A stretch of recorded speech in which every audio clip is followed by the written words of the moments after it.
থাকতাম শত প্রতিবন্ধকতা সত্ত্বেও, এখনো কিন্তু অনেক প্রতিবন্ধকতা সত্ত্বেও আমি কিন্তু মাঠে কিন্তু রয়ে গেছি।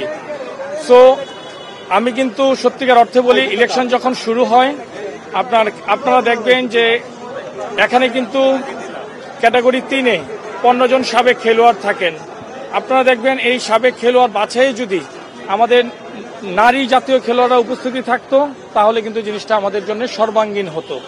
তারপর যদি আমরা দেখি যে প্রথম শ্রেণীর cricketer according to the constitution এখানে কিন্তু ছিল না প্রার্থী বাছাই।